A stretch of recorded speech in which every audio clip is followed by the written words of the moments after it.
Құдай қаласа бассейн дайын. Жарылған жерлер тағы да бір краскілеуге тура келді. Дәурек болып жарылды.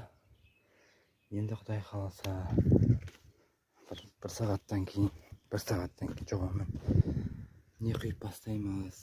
Су құйып. Міне сеніміз қалай шықты. Лайк баса отырыңыздар. Үйдің жаны ол негізі, үйдің фундаменті.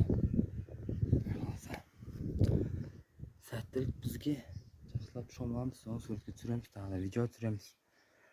Жақсы шығады деген ниет енді. Су кетеді деп ойламаймын енді.